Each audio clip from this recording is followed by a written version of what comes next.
Bueno, la crisis del Medio Oriente también ha tenido sus efectos en la economía dominicana.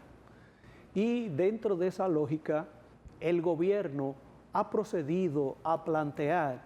Bueno, de hecho, este fin de semana subieron los precios de los combustibles. 314 la premium.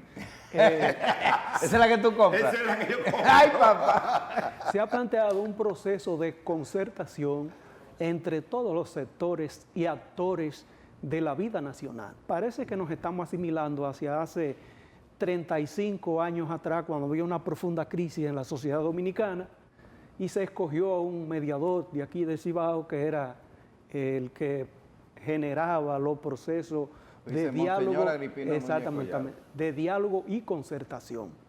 Han sido convocados los partidos políticos, los líderes, la sociedad civil también estará. ¿Qué deparan estos diálogos? ¿Qué depara este proceso de concertación a la sociedad política, a la sociedad civil y a la sociedad dominicana en sentido general? ¿Hacia dónde vamos? Bueno, siempre va a ser positivo que personas que piensen distinto o contrario se reúnan a dialogar. Siempre es positivo. Sobre todo cuando se trata de líderes políticos.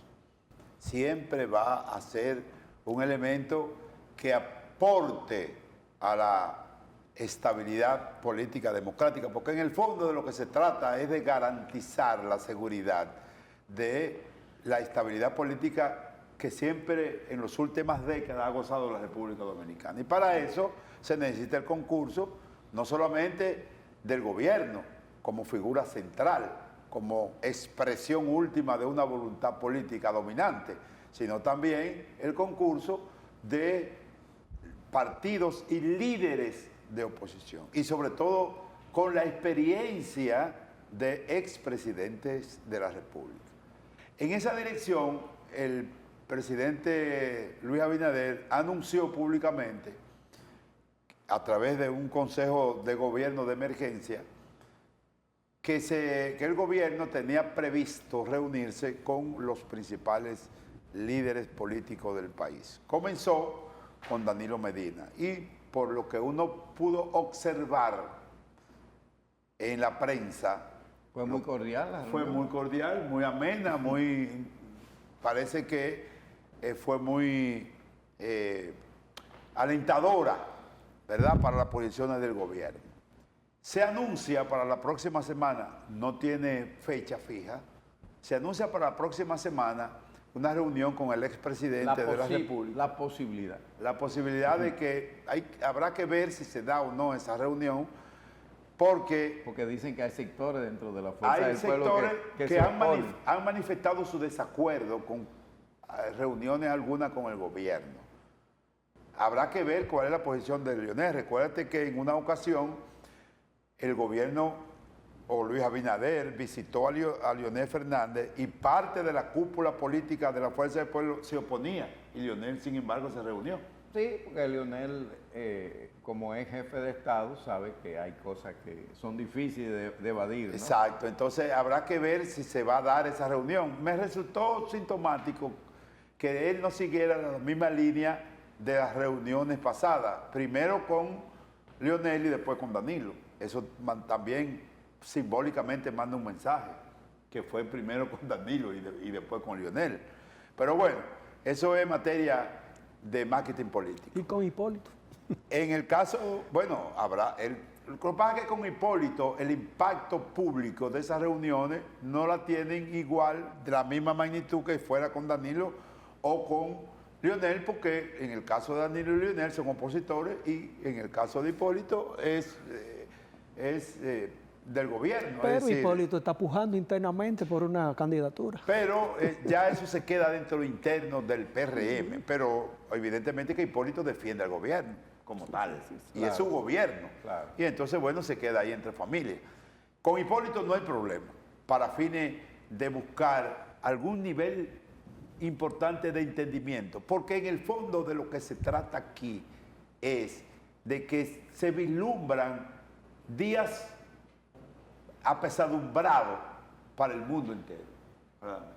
Y entonces el gobierno está viendo cómo podrían venir los acontecimientos y está tratando de buscar un bajadero para ver si concilian algunos intereses desde el punto de vista de las cúpulas y de las élites políticas principales y de los sectores productivos nacionales para amortiguar hasta donde se pueda, porque todo tiene su límite en la vida, hasta donde se pueda cualquier inminencia o inminente situación de desastre que pueda ocurrir como consecuencia de la continuidad de una ilógica guerra que no propiciamos nosotros ni la estimulamos, pero que nos impacta de manera lacerante en el alma productiva nacional.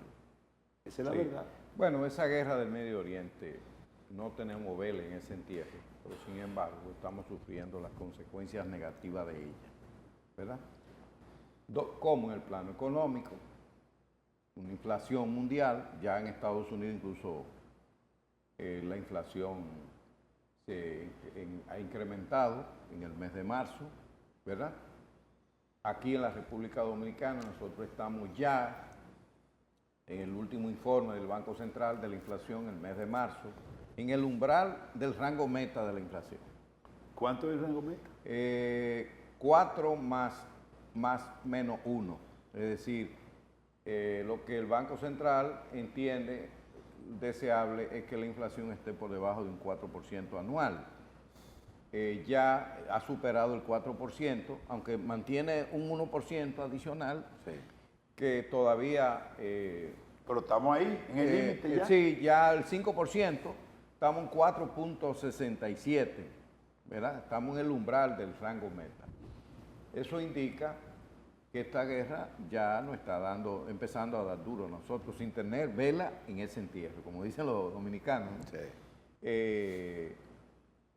Entonces, ¿qué va a ocurrir? Pues se está hablando de que las tasas de interés van a aumentar y eso tiene sus implicaciones también. ¿Por qué? Porque si la inflación aumenta, las tasas de interés no pueden bajar, tienen que subir, que es un mecanismo de la política monetaria donde se utiliza la tasa de interés como una forma de controlar la inflación, pero eso tiene un costo. Eso incrementa los costos de producción, tiene un impacto inflacionario también, de manera que ya la Unión Europea está hablando de aumentar su tasa de interés. Cuando habla de aumentar la tasa de interés, significa para la gente menos dinero en la mano. Sí. Porque el dinero se encarece. Es el precio del dinero. Sí. Entonces, estamos viendo ya el impacto económico, ¿verdad? El gobierno, prácticamente casi el 50% de lo que tenía destinado para los subsidios en el sector de energía, es decir, del petróleo y sus derivados, prácticamente se ha ido el 50% en apenas un mes y pico. Entonces, esta semana, el gobierno que había mantenido lo que se llama sacrificio fiscal, es decir, un subsidio, ¿verdad?, para los combustibles desde hace 4 años. Estamos en eso, desde la pandemia. Según Hacienda, desde la guerra de Ucrania, perdón. Según Hacienda, en esta semana, casi 2.000 millones de pesos tuvo que poner en subsidio. Exactamente. Entonces, ante esa situación, tuvo que traspasar al consumidor una parte del aumento, no todo, porque si se aumenta todo, ¿a cuánto estaría los combustibles? La gasolina y el gasoil. No, si la premium está en 3.14, estuviera casi en 400 pesos. Sí, yo pienso que más. Más. Sí, posiblemente. Okay. Entonces, el gobierno ha asumido la mayor parte del subsidio, pero no todo. Una parte lo traspasó y eso tiene. Yo siempre estuve de acuerdo con los subsidios, el subsidio. Lo deseable es, Luciano, es focalizar el subsidio. Es decir, porque hay un economista que dice que se ha estado subsidiando a los grandes ricos, que son los que más consumen combustible, ¿no? Porque todo el mundo es generalizado el subsidio, ¿verdad? Pero focalizarlo no es una paja de coco. Eso de lograr la focalización, que es un trabajo enorme, técnico y tiene sus implicaciones políticas. también. De manera que estamos viendo cómo está impactando eso. Yo creo que es correcto que el gobierno inicie diálogo con los sectores económicos, con los sectores, con la cúpula política. La pregunta es, ¿y los sectores más vulnerables? ¿No se va a reunir el gobierno con ellos? Me refiero con los trabajadores. Lamentablemente no tenemos un sector sindical fuerte en nuestro país, pero algún tipo de encuentro tiene que hacer el gobierno también con los sectores más necesitados de este país. ¿Verdad? Que Eso es lo más son afectado. los más perjudiciales de todo, ¿no? Señores, y entonces para cerrar, en esta semana se han producido en algunos lugares del país lluvias catastróficas que también vienen a profundizar la situación de vulnerabilidad. Según la señal, el tiempo ha concluido, punto de referencia también, y hoy damos las gracias en nombre de Radamés García González, Luis Felipe Tavera Mercedes y Luciano Firpo. Muy buenos días y nos vemos el próximo domingo.